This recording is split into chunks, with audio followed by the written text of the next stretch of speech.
Today, you are going to learn how to go from being a lifetime dieter to being an intuitive eater with a healthy, peaceful relationship with food.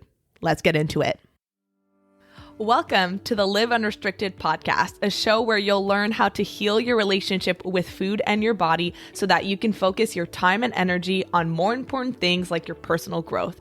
I'm your host, Sabrina Magna, food freedom coach, and my mission is to help make your life happier and healthier without stress, overwhelm, or guilt about food. If you love the show, please do go out and share it. And if you're looking for support with your relationship with food, details about my programs are in the show notes. Thanks for spending time with me today. Now let's jump in. When you've been struggling with your relationship with food, when you have been on and off diets for maybe the majority of your life, and you've internalized this belief that you're a failure, that there's something wrong with you, that you maybe are addicted to food, like there is something part of your DNA that will never allow you to be an intuitive eater, right? To be able to listen to your body, trust yourself around food, eat the foods that you love without completely losing control. It can feel really natural to think that you are the exception, and to listen to this podcast or learn about intuitive eating and think this all sounds so great, but it could never work for me.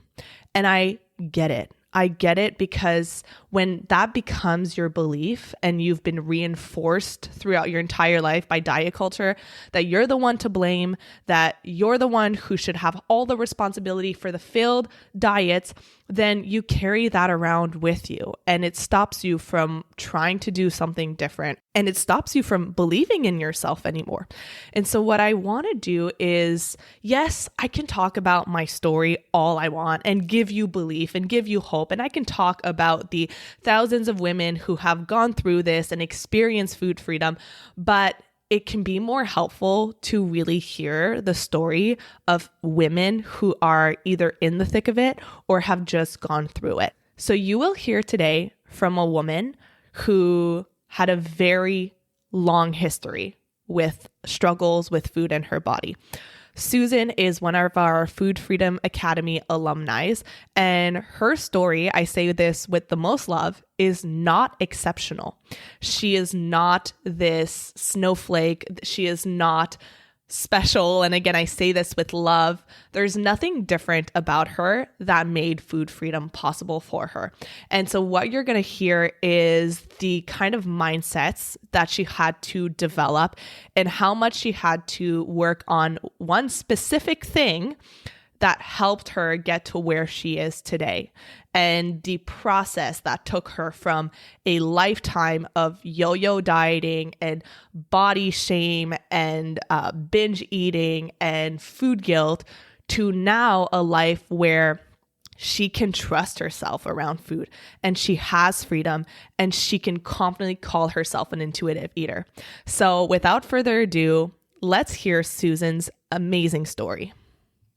Thank you so much for being here, Susan. And can you start by telling us a little bit about where you were, what you were struggling with before finding me, discovering Food Freedom Academy, what your past was like?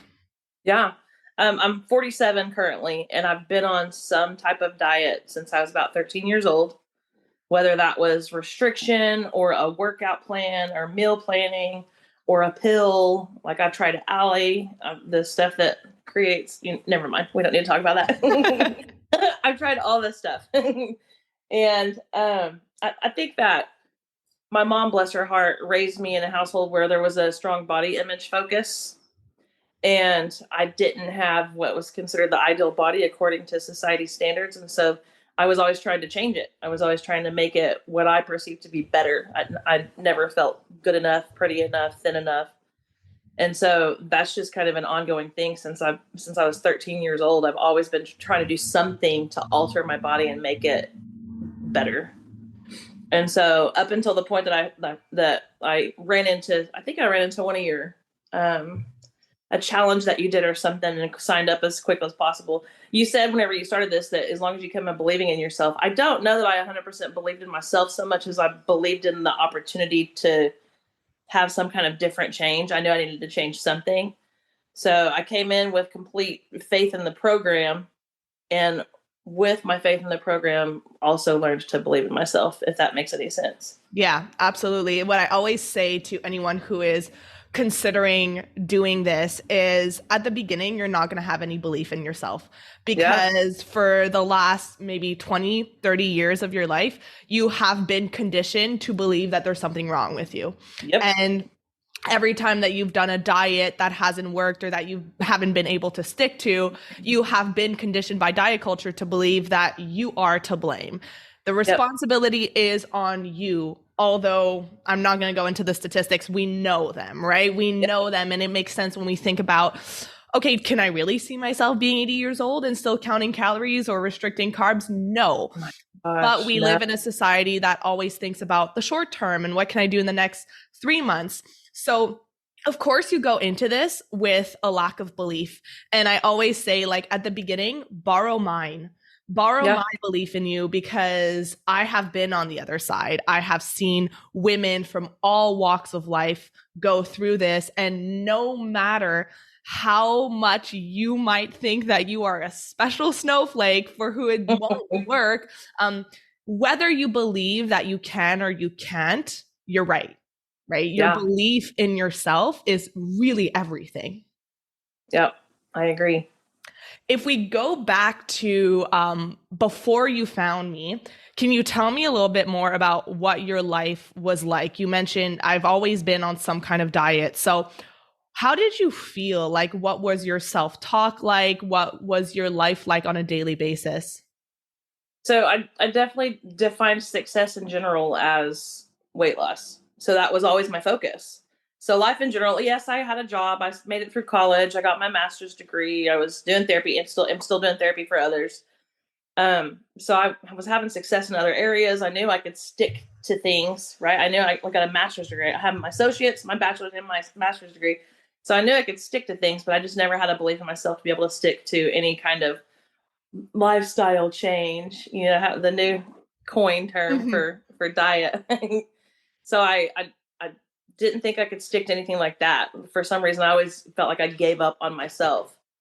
So I would try something. I would try a diet and have success with it for a little bit, and then get comfortable again and be like, "Ooh, now I've been doing so well that now I can reward myself." And so I would reward myself with food, and then it just kind of sucks you right back into it. Mm-hmm. So successful, I guess, everywhere else in my life except for that area. And so I did feel like a failure. I did feel like I was the one doing something wrong with every attempt that I made at trying to lose weight or change my body.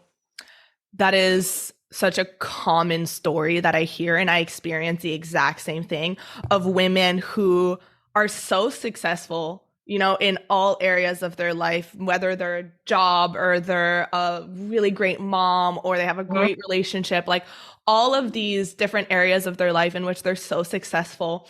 And just because of this food or this body thing, that entire thing kind of clouds everything else. It And does. you feel like that it's, cognitive distortion. You're a therapist. Yeah. You generalize that, right? Like you take on this identity of I'm a failure because you've been taught that it should be your fault, even though it's not. And then you hide the evidence in all of these different areas of your life of why Mhm. you have so much to give and you are so much more than your body, but your entire life purpose is dedicated to this one thing, which is shrinking your body. Yeah. Yeah. I think that truly was my life's purpose. There was always this belief or this feeling that I would be happy when.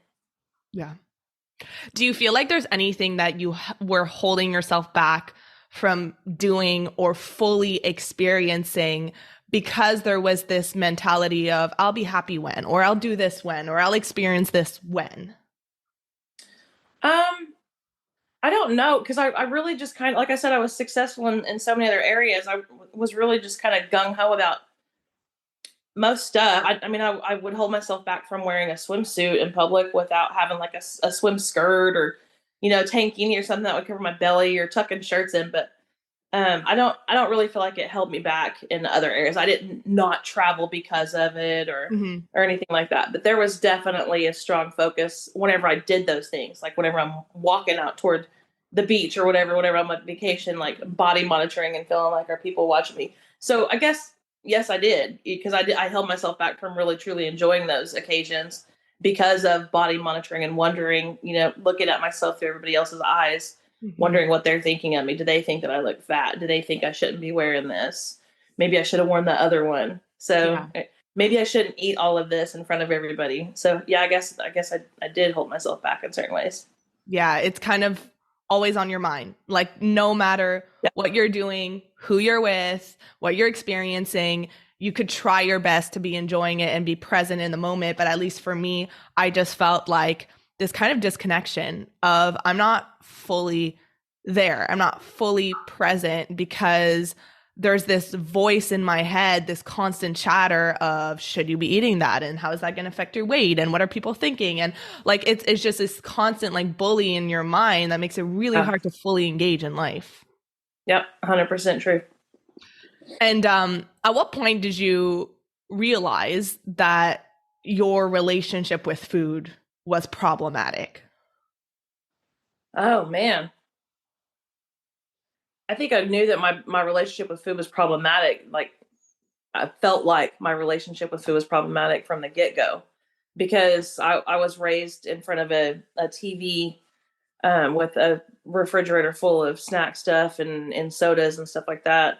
And so I had the freedom to eat whatever I want and drink whatever I want as a kiddo, and so fully engaged in that.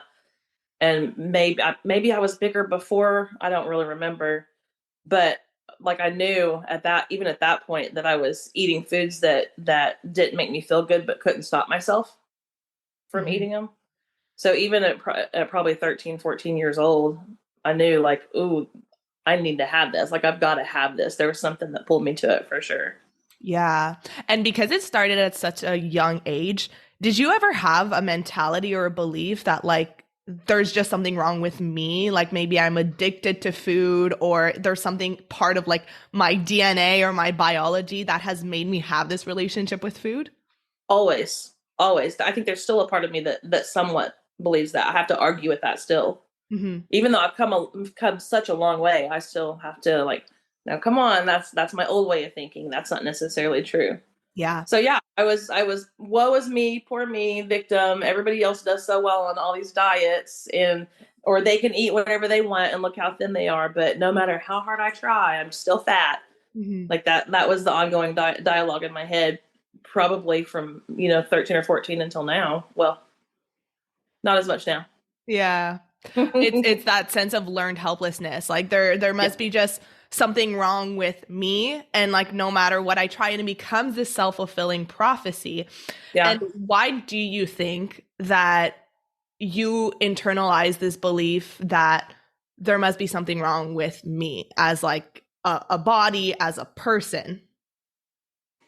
I think probably because of watching my mom and how she responded to stuff that she did that worked or didn't work long term, but also because of like the message that we receive from society of, oh, that didn't work, here, try this instead, or you didn't stick to that good enough, or like, I don't know, just messages like flying in from even loved ones and people that cared and wanted to help Hmm. still flew in of like, oh, well, there must be something that you're doing. Did you really stick close to the diet? Did you Yeah. kind of talk? Yeah. It's it's this belief that if you just had enough willpower, if you just are disciplined enough, then you can make your body look however you want Yeah. it to look. Yeah. All you have to do is stop eating. Just Yeah. stop eating. So simple. Just stop breathing, stop sleeping, stop doing anything that your body actually needs to survive. And how important do you think it is the mother's role in their relationship with food, raising their I, daughters, raising I their think sons? it's absolutely huge. I know the impact that seeing my mom always criticize her own body. I know the impact that that had on me. She still does it, and it still impacts me. And I also know that, unfortunately, I did that in front of my daughters, and they have had not so great relationship with their body because of it. They're better because of, I think probably because of me getting into doing therapy and learning how to help others. I was able to apologize for the way that I spoke to myself in front of them, and kind of make amends and help them to see that they didn't have to follow that same path. But I know they still saw it, because I still see it in them. I still see them doing a double take in the mirror, like, ooh, looking at their bellies and stuff like that. So it breaks my heart. But yeah, I do think it's huge. Yeah. I wish I would have learned all of this a long time ago. Yeah. It's so tough because it's hard to heal others when you haven't healed yourself. Yeah. And Yeah. I hear a lot of women say, like, I am struggling and I do my best to not show it to my kids and not act around that way around my kids. But it's like your kids see from what you do, not what you say. And so Yeah. when they see that you're not eating carbs, or they see that you're very like protective and controlling around food and around exercise, like, kids are really a blank slate. And you know this being a therapist, Yeah. like, you grow up and then your program is based off what you see and the information that you take in. And that's why, like, I'm thinking about it right now, probably the two most important things in your life are going to be what's happening in your home and what's happening in culture and in society, and what you're reading and what you're being exposed to. And so it's so important that, especially in those formative years before like 12, 13 years old, that you're being exposed to the kind of messaging and the kind of information that you want to take on when you're 40 or 50 or 60 years old, because that Yeah. follows you. Yeah. And I think there's hope for the newest generations because of people like yourself getting out and about, inspiring people like myself to get out and about and start to try to make change. So I think that change is coming, but yeah, right now Yeah. we've Diet all culture made is still mistakes. very, very powerful. Let's just say that. And when you were still struggling with your relationship with food, even up until a couple of months ago when you joined the academy, when you thought about your future, and when you when you looked at other people and their relationship with food and their relationships with their bodies, what were your dreams, your desires? Like, what was the kind of person that you wanted to become or act like or feel like or think like when you're on your deathbed and have had your whole life pass by? Yeah. Unfortunately, I think that I was still very much weight focused. And so any looks into the future was always, once I reach that number, once I reach that goal, how am I going to maintain it? What if I can't maintain it? And so there's always just been like a stress around it. Of course, I saw myself, yes, I want to continue with my private practice, and I want that to be successful. And I want to be able to be involved in my kids' lives, even as adults. I want to be able to spend time with them and have a happy marriage, and travel as much as possible. I have all those goals, but they've always been tainted with the thought of, how am I going, if I am going to lose the weight, when I lose the weight, how will I maintain it? And yeah, it's just always revolved around weight loss and how could I change my body, and because that was what I saw as being successful. Yeah. Period. Yeah.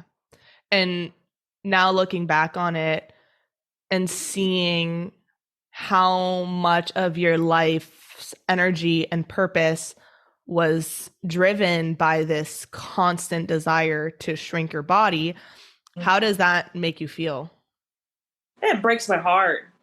It does. It absolutely breaks my heart, because I feel like, even though it wasn't necessarily time wasted, because it brought me to here, even though like I said, I wish it would have happened faster. It wasn't necessarily time wasted, but man, I think about the enjoyment. Like, I've been to Jamaica and a couple times, and I've been to Mexico a couple times, and just all these other trips that are absolutely tainted by my focus on food and weight and body monitoring and stuff.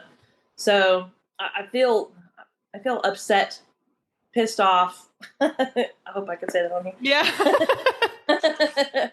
I'm frustrated with the fact that I was so focused on that I missed out on so much. Yeah.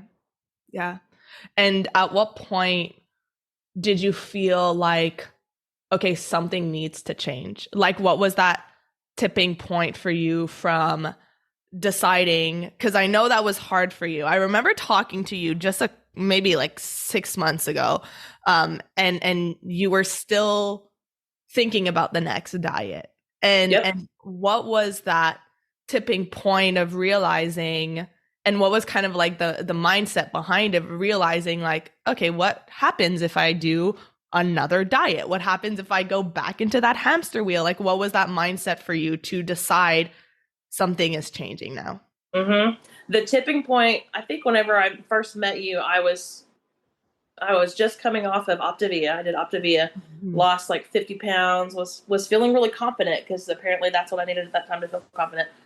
And then my daughter had went into the hospital and had all of these issues with diverticulitis and a couple of surgeries, including an emergency one. And so I ended up with the stress of that, ended up putting the weight back on. And so I was in the throes of that whenever I came across, I think, one of your challenges that you did or something. And so I knew that something had to give. Of course, I was like, okay, well, that worked, but it only worked short term. And so I was seriously considering Ozempic whenever I first, That's um, right. I forgot yeah, about that. yeah, whenever I first had a chat with you. And so that was tipping point. That was like talking to you and having you kind of work me through the thought process of, okay, Susan, you just did Optavia, right? You lost weight on it, but then you returned to normal eating and you gained it all back and then some. So what do you think is going to happen if you do this shot? If you take this or if you do another diet. And it was almost like, duh. I had myself fooled for so long that it would work. This was going to be the one that was going to work long term. And Hmm. it was a conversation with you on maybe one of your coffee chats or one of the challenges Hmm. that you did, something that I partook in. Yeah, ever since then, that's been my mentality. I'd be lying to say that those thoughts don't pop into my head whenever I see people that have lost a bunch of weight on Ozempic or something. Like, oh man, that'd be nice. And I'm like, nope. Yeah. And you also now have the clarity to know, yeah, they lost weight, but where are they going to be a year from now? And I Yeah. think that's something that I'm really appreciative. I think I probably got this from my dad. My dad has always really been a long-term thinker. And so he's an accountant. He is all about like saving money and Oh compound yeah. interest. And he has that kind of mentality. And so I think that got instilled in me pretty young. And so I always think about anything not in, and I talked about this with you guys inside the academy this week of we don't think about, okay, what can I do a month from now or a year from now, but what is this going to look like 10 years from now, 20 years Mm. from now, 30 years from now? And when you can elongate the timeline through which you look at life and you're no longer thinking about, and I know it's so easy, like especially when it doesn't feel safe to be in a bigger body in this society. It is, Yeah. and there's a reason why diet culture is so strong, is because it does a couple of things really well. It creates a sense of community, which is like really Yep. huge to our safety and our survival as human beings. And it's not necessarily the kind of community, if you think about it, that you really want to have. Like it's a community of women who are cheering each other on to shrink their bodies at Yep. sometimes the expense of everything in their life. But it really gives you this sense of connection to people because you're both doing the same thing and you're in this wagon together. So it does Mm-hmm. that really well. And then it also threatens your sense of safety because Yeah. it's no lie, like we live in a society that discriminates against bigger bodies. And so when you're able to look at, and this is something we always do in the academy, is like having compassion for the fact that, like, of course I want to do something that is quickly going to make me feel better so that I have this perception that at least I'm doing something. At least I'm doing something and moving forward, and people are going to encourage me. But when you can actually break that bubble and look at, okay, yes, maybe in the short term, you will feel better. You will feel like you're doing something and you're going to get compliments. But let's start tracking some patterns here. And that's what I did with you. It's Mm-hmm. let's track on the patterns that have happened in the past, and you probably look at all of the diet failures from the lens. And this is actually something that my own business coach made us do this week. And he made us look at what are 2 to 3 things that you deem as failures, as disappointments that you've experienced in the past year. And anyone who's listening, and this is something that I do with you guys as well, look at the 2 or 3 or 4 failures, disappointments, losses that you've experienced maybe in the past 5 years. And you're probably going to associate a lot of that to your weight loss attempts, your diets, food, Yep. because that takes up so much of your mental space. And then the next thing is, what story, interpretation, perspective do you associate to those failures? So if you look at all of the failed diets that you had done, what story and interpretation had you created about all of those failures, about you and about what it meant about you?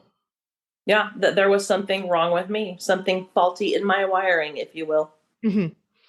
Yeah. And then the next question, and that's a lot of the times what happens, is if you hold on to this belief, there's something wrong with me and there's something wrong in my wiring, going into the next year, if you carry that belief with you, what will the next year look like?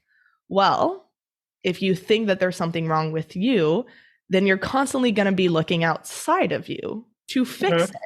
So you're going to do the Ozempic and the quick fixes and the fad diets because there's this driving belief. And when you can look at it from a different lens of, all right, let's look at all those failures and let's actually look at the lessons that you can glean from that and the takeaways. And you can disconnect yourself from them and actually start seeing patterns, like you put a data scientist hat on. And for you, when you look at all those patterns and you disconnect yourself from it, what lessons could you take away from what kept happening for you? The lesson for me was that it works temporarily. It's a quick fix, but it's also a quick fail. So yeah, I can do that. The pattern is I can do it and succeed in it and then not. Yeah. Does that answer the question? Yeah, absolutely. And when you're able to disconnect yourself from it, then you're no longer the cause of the failures. You're no longer the one to blame, even though that's some wiring that you work through a lot in the program. Yeah. And then you can go into the new year or the new approach or the new goal with a new perspective of, all right, then what is actually important here? And that's something that I hope that you took away from the program, which is when you look at the root of everything, the root of the way that you feel about yourself, the root of your behaviors around food, it all comes down to your relationship with food, your relationship with your body, and your relationship with yourself, right? Yeah. And when you joined the academy, what were you hoping to get out of it? I know what you're going to say. She's going to show me how I can lose weight, but in a healthier way. Yeah. Mm-hmm. Yeah. I know that even with the name Food Freedom Academy, there was still that little piece of my brain that was like, this is the one that's going to work. Mm-hmm. This is where I'm going to learn the information that's going to help me to lose weight. Yeah. Yeah. And if we go beyond the weight loss, was there anything else in terms of how you act around food, how you think around food that you wanted to get out of it? Yeah, I wanted to improve that relationship with food. I wanted to be able to not feel like I had to be on a diet. I wanted to be able to, so I wanted the food freedom, but I wanted the food freedom to equal weight loss, I guess. So yes, I wanted to repair my relationship with food and to be able to take better care of myself. But there was at the back of my mind, and that will result in weight loss. Mm-hmm. And what did repair your relationship with food look like to you? Like if I were to say, all right, 6 months from now, your relationship with food looks completely different. What are the tangible things that you want to experience? Whenever I came in, I guess I probably had it in my mind that it was going to be, you're going to tell me what needed to be eaten and what needed to be avoided. Yeah, because that's what I've experienced in the past with any other program I've been in. It's all the shoulds and shouldn'ts, Mm-hmm. and so I anticipated that would be part of what this entailed. Yeah. And what did you get instead in the program? Like what was your experience? Liberation. Actual liberation. I actually gained, like, it's in the title, Food Freedom Academy. I don't have any shoulds or shouldn'ts. I don't have any strict shoulds or shouldn'ts with foods anymore.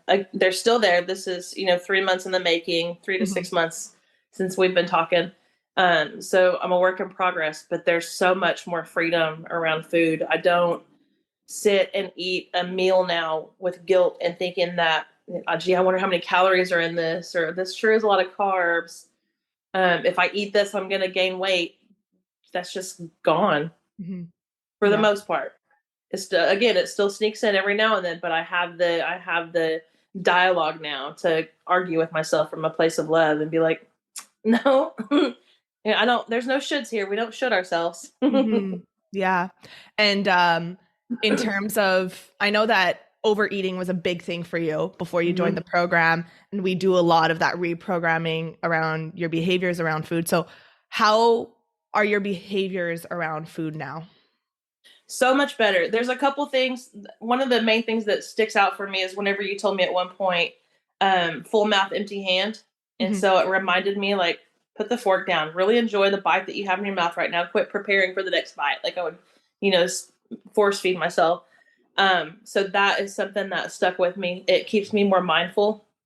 It keeps me to where I'm actually enjoying and being satisfied by the meal instead of eating something really fast and then going, oh, that was too much. Something else that I noticed that I do, I didn't realize it, but I would, like, save the best couple of bites for the last, like, save the best for the last. That Mm-hmm. that meat has a little bit more caramelization on it. That's going to be the last bite because that's how I want to end it. But that just guaranteed that I would finish the whole meal because I've got those good bites set aside. And so I've got to a place now where I go ahead and enjoy those early on. I have those best pieces first so that it's so much easier whenever I notice that I'm full, that I don't have to, like, I'm still holding out for those last good bites. I've Mm-hmm. already had them. And so it just makes it easier to push the plate away and still have some food on it and not feel guilt for that. Yeah. Feel satisfied. Yeah, for sure. And do you feel like going out to social events, being around food, is not as stressful for you anymore? Absolutely not. I love it. Yeah. I've been to a couple of parties. Holidays are here, and so I've been to a couple of parties even through Thanksgiving and Halloween and stuff. And it was just so nice to not be so focused on, oh, I can't have that. I shouldn't eat that. Mm-hmm. It drives me crazy to think of how much I focused on it before. So the even just the freedom from that, of not having to restrict myself or worry about what everybody's thinking of my plate or anything like that, it was awesome. Yeah, absolutely. And what? So you mentioned that you thought that I was going to give you a set of rules and it was going to be kind of like the other things that you've done in the past. What surprised you about the process that I take you guys through and the things that I actually have you focus on? Because a lot of the work that we do is actually the work on yourself and the work Mhm. on your brain and your subconscious mind. So you're a therapist. So what were you surprised, or maybe it was pleasantly surprised, about the process and the way that you actually got to where you are today? Um, hmm. I get. I was probably most surprised by the fact that it wasn't food focused. It wasn't like, I think what I had pictured was that we were going to come in and we were going to have, like, a, one food that we had deprived ourselves of for a long time, and we are going to be given permission, I guess, to Mhm. enjoy it. and then like maybe slowly taper off and then try another food. I don't know what I had in my head. So the surprise was in that it wasn't food focused. It wasn't calorie focused. It wasn't carb focused. You weren't telling us what it is that we needed to eat or what we shouldn't eat to feel better. It was all mindset. And I think because I'm a therapist that I was aware to some extent that that's really where the work was, but I just never fully believed it. I Yeah. never fully believed that that would make a difference. Yeah. I feel the same way because I have, as you know, I've done so many coaching programs when it comes to business, and I've learned from some of the greatest coaches in the world. And I always thought joining a business coaching program, like, just tell me what to do. Give me Right. the strategy. Like, just tell me the plan. And then I would go into it, and they would always say the same thing, which is the doing is only important, is only as important as the being doing the doing. And if you don't change the person you're being doing the doing, it doesn't matter. It truly doesn't matter, because if we look at the be, do, have model, if you want to have something different, you need to be something different. And now, as I've been doing this work for a long time and I keep doing this work on myself, you actually start to see, like, you have to do the work on yourself before you actually start believing of like, oh, yes, it makes sense. Like, it makes sense that I have to work on myself. And I was talking to you guys about the Mel Robbins podcast that I listened to this week about the subconscious mind. And he said something along the lines of, people don't want to look at that piece of themselves, right? They know that there are things that I am repressing, that I'm not looking at. It's kind of like this devil that's growing inside of us. And we think if I just don't look at it, it's going to go away, right? Yeah. And he uses the analogy, which I loved, which is, imagine that you have an overflowing toilet in your house, and instead of like addressing it, you're like, you know what, I'm just gonna, I don't like that, so I'm just gonna go do something else. And then what happens is it's just gonna make a absolute mess, and it's just gonna get worse over time. And that's really what hiding your actual relationship with food and with your body and with yourself does, is it creates this weight that you carry around with you, and it becomes heavier and heavier and heavier over the years. And then either you hit a rock bottom when you're in your 50s and your 60s, and you're like, wow, I don't want to live my retirement feeling this way. Or you never hit that, and then you get at the end of your life and you're like, wow, so many missed opportunities there. Yeah. Yeah. I can't even imagine being on my deathbed looking back. Yeah. I feel so blessed to have found your program before I reached that point. Yeah. Because I think I would have just kept going. I would have just kept dieting and then losing weight and then gaining the weight back and then some. And I would just be on that same cycle. And that is probably what would have killed me, honestly. Just the damage that it does to your body to go in and out like that of different restrictions and additional weight and then losing it and gaining it back. That probably is what would result in me being on my deathbed. Yeah. And I mean, like, seriously, would I be sitting there thinking, man, if I just would have done that diet instead of that one, is that what would have saved me? Yeah. I hate that. But again, it's such a blessing to have found you before it got to that point. That's such a good point, is that people are driven either by trying to move away from pain or towards pleasure. Mm-hmm. And for anyone who's listening right now, it is a very scary but important question to ask yourself, which is, what will that look like for me if I keep doing this? And it's so easy, again, to look for the quick fixes, but quick fixes lead to long-term implications on your health, on your mental health. And what do you feel? And this is something I said on our last call this week. I said, once you see it, you can't unsee it. And once you kind of have that bug to start working on yourself, then you just want to keep doing it. And you, because you see, wow, this improves my life in so many ways. So what do you feel like now that you've gone through the program and you've gone some of these tools is going to be the ripple effect on the rest of your life and your future? Yeah, well, I just think I'm going to have improved mental health overall because I'm not so focused on it. I experience it has an impact beyond just my relationship with food. I think that it just frees me up for other things. Like I'm learning how to play guitar now because I'm not sitting around, planning my menu for the week or I don't know, lazily watching TV or whatever because I'm exhausted from all of the meal prep that I did or whatever the case may be.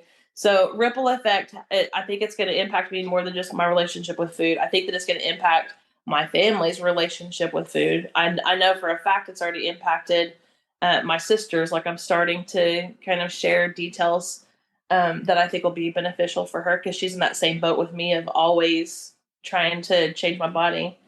But also my plan is to over the next year or so, hopefully, no, over the next Yeah, year. I was gonna catch you. I was like, Susan, you know how we feel about the word hopefully. Yeah. I am going to figure out what the steps necessary to get certified at Health at Every Size so that I can start taking some of the same steps that you are, whether it be through podcast or my therapy sessions and like narrowing in that focus to helping people free themselves from the diet culture. So ripple effect is that maybe you're having helped me is going to end up helping hundreds, maybe thousands of other people. Yeah. Yeah, and that's what I love about the work that I do is I don't just want to show you how to do something. I want to give you the tools so that you know how to do it yourself and you can Mhm. share it with others. And whenever I hear people who go through the academy and decide to either become a coach or a therapist and do this for other people, it just it warms my heart so much because if we can have more voices who are spreading this message, like I said, diet culture is still very persuasive. It is still very powerful and it's everywhere and it's the norm. It's what we have as the undercurrent of our society. And it's difficult to go against it. And I think that's something Yeah. that is necessary to mention for you. Did you find it hard to go against what you have been taught your entire life, what is going on everywhere around you? Yeah. I mean, yes, absolutely, it's challenging, but I think probably the most challenging part of it is I already felt like I was kind of the butt of jokes because of having always been on a different diet, and so then changing to this mindset of I'm not dieting anymore. Like I still question whatever dialogue I use. I'm not dieting anymore. I'm really working on my relationship with food. I'm free to have whatever I want. I feed myself foods that nurture my body, that nourish me, whatever. I still tend to look at myself through the lens of others and I wonder what they're thinking. Like, this is just another fad for her. What's next? Yeah. So, and also another challenge of it is because diet culture is still so like ingrained and everywhere. There's still so much dialogue at brunches that I go to, parties that I go to, where everyone around me is still focused on what's going on their plate. Oh, I can't have that because that's got too much sugar. Mm-hmm. Are there any sugar-free options that has low carbs? I think I'll go to, oh, there's a meat and cheese tray. Awesome. So Yeah. it's everywhere. And I think that's the biggest challenge. And I want to be able to talk to everybody about it, but not everybody is ready to hear that. Yeah. Yeah. And that's And because something. I've been on so many diets, they're like, okay, Susan, no, don't talk to me about, what you're on now. Yeah. Yeah. So, And when you see people who are now still avoiding the sugar and avoiding the carbs, and you see that they're still so deep in diet culture, how does it make you feel? sad for them, but blessed for myself. Like happy to be free from that and happy to not feel like I have to restrict myself and to know that it's crazy. Once I started allowing myself to have that stuff, it didn't seem so powerful anymore. Yeah. And so I think I told you probably weeks ago that I had some little sugar cookie things that I can just throw in the air fryer if I want a cookie. I bought a package that has like, I don't know, 12 to 24 cookies in it. I don't even know how many are in it. But I had a couple, like the first couple of days, I allowed myself full freedom. Have a couple if it sounds good, eat them, enjoy them. And now there probably is more than half of the pack left in the fridge, and it's just in there. It doesn't sound good right now, so I'm not gonna have any. If it sounds good later, then I will. And Mhm. so it's just amazing that the mindset change is that stuff doesn't have power over anymore, because it did forever, for as long as I can remember. Food has had power over me. Yeah. If it was in there, it was calling my name. If I was gonna have a package of Oreos, then let's go, because I'm fixing to go through that whole thing in a couple of days, because I'm not gonna do that again. Yeah. So now I have the freedom to have it if I'd like to, and I typically don't choose to. Like yesterday for lunch, I had celery with ranch, lots of it, and it was Yeah. amazing. Wow. And Yeah. when you heard me describe what it meant to become an intuitive eater through the academy, right? Being able to listen and trust your body, and being able to know that you can have the foods that you want and actually sometimes not choose it, and choose healthier options just because you're craving it, and not feel guilt or shame, and be able to go to the restaurant and order the thing that you truly want and not feel bad about it and not need to finish your plate. When you heard that description, did you have a voice that said, there's no way in hell that can be you? Yep. I was the special snowflake. Yeah. Absolutely. This probably won't work for me. I don't know how she's going to ever convince me that I can have that instead of that and feel okay about it. Yeah, I was. I was the special stuff. Like I figured I'll give it a whirl. I'll give it a try. Yeah. And that was the question I was going to ask you, is like, what was the mindset that got you to, even with all of that doubt, still say, you know, I'm just going to trust the process. I'm just going Mhm. to do what she says and kind of hope for the best. Yeah. I think that your belief in it definitely pulled me through at the very beginning, and just knowing that I need to do something different. Even especially, I'll say, after we had that conversation, you're like, so Susan, what's going to happen if you go on another diet? Especially since I had that little flip, it made it easier. Like I Mhm. knew that you were onto something. I knew that I was onto something if I followed you after that. Yeah. So yeah, I don't know, there was just something that happened in that moment that I was like, holy crap, she's right. Like I could do another diet, but I'm just going to be right back on that track again. Hmm. That I was like, I think she knows something that I need to know. She knows a secret that she's not Yeah. telling anyone. I need these details. Yeah. And how do you feel now that you've made so much progress, made so many changes in your life? How do you feel now after doing the program? I feel grateful beyond measure. I feel blessed.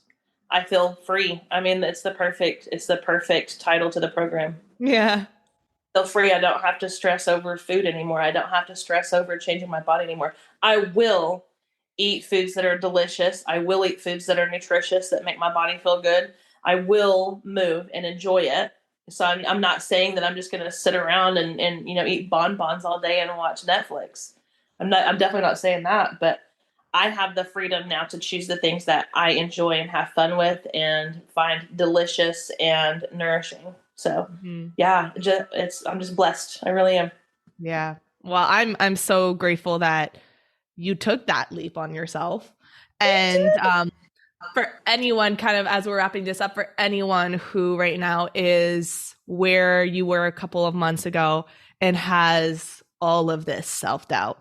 I'm the Mhm. special snowflake. It won't work for me. You have no idea, Sabrina. Like, you don't know what my past looks like. And I've been struggling. There's no way that I could become an intuitive eater. Like, you're probably the person who is the most perfect to talk to that, because it was your entire life.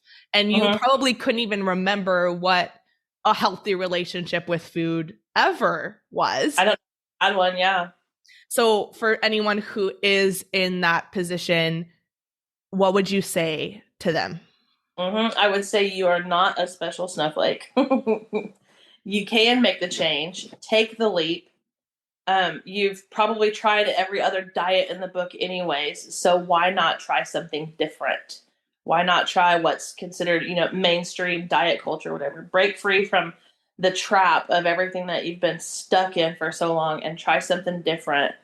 and you'll achieve different results. Yeah. Completely different than I even expected. Yeah.